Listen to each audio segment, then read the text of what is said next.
Hello বন্ধুরা, আমি দীপ আর তোমরা শুনছো ভূতবং। ভূতের রাজ্যে সকলকে স্বাগত। বন্ধুরা, আজকে ভূতবংয়ে ঘটনা শেয়ার করেছে লিলুয়া থেকে জয় দাস। জয়ের বাবা একজন লোকাল ট্রেনের গার্ড। ওনার সাথে যেই ভৌতিক ঘটনাটা ঘটেছিল সেটি আজ তোমরা শুনতে চলেছ। ঘটনাটি শোনার আগে বন্ধুরা, তোমরা যারা এখনো পর্যন্ত ভূতবং চ্যানেলটিকে সাবস্ক্রাইব করোনি তারা এবার সাবস্ক্রাইব করেই দাও, আর পাশে থাকা বেল আইকনটিও ক্লিক করে রেখো, যাতে ভূতবংয়ের ঘটনা আসা মাত্রই তোমাদের কাছে নোটিফিকেশন পৌঁছে যায়। তাহলে বন্ধুরা চলো, রেডি হয়ে যাও, কানে হেডফোন গুঁজে নাও, চলো আজকের ঘটনাটি শোনা যাক। হ্যালো দীপদা, আমি জয় দাস লিলুয়া থেকে বলছি। আজ আমি ভূতবংয়ে একটা ঘটনা শেয়ার করলাম, যেটা ঘটেছিল আমার বাবার সাথে। আমার বাবা লোকাল ট্রেনের গার্ড। বাবার সাথে ঘটনাটি ঘটেছিল 2022-এর ডিসেম্বরের এক রাতে।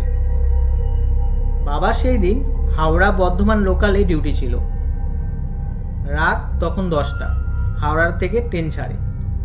প্রতিদিনের মতো সেদিনও সব স্বাভাবিক ছিল। ঘটনার সূত্রপাত শক্তিগড় স্টেশন ঢুকবার আগে। সিগন্যাল না থাকার জন্য ট্রেন সেই জায়গায় 10 মিনিটের মতো দাঁড়ানো ছিল। কনকনে শীতের রাত তখন 12টা বেজে গেছে। গার্ডের কেবিনের দরজা লক করাই ছিল।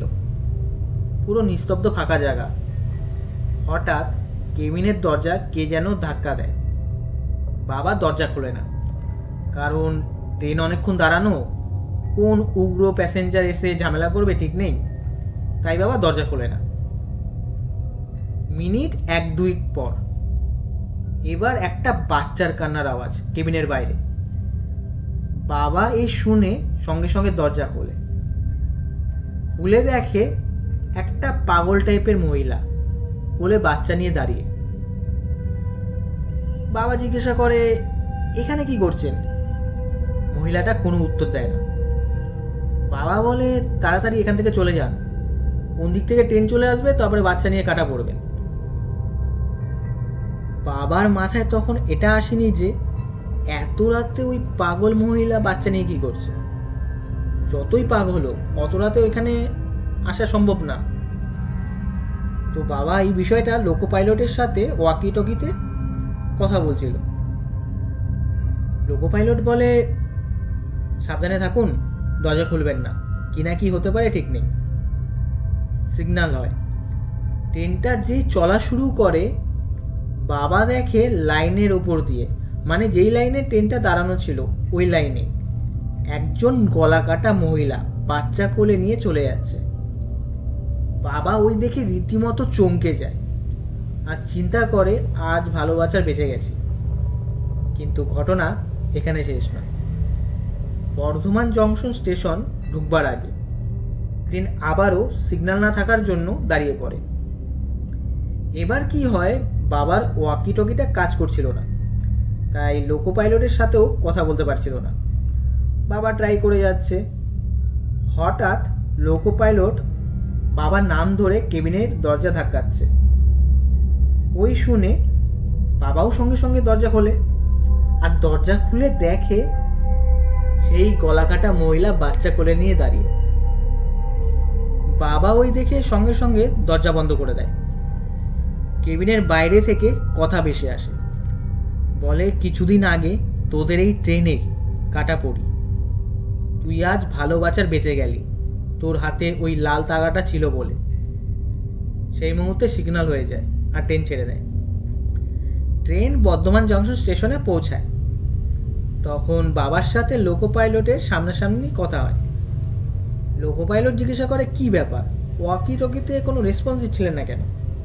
তখন বাবা ব্যাপারটা বলে যে যা যা হয়েছে। তখন লোকো পাইলটও বলে, আমার সাথে 2 দিন আগে সেম ঘটনা ঘটেছে। ট্রেনটা দাঁড়ানো ছিল, অমনি দরজা ধাক্কাচ্ছিল।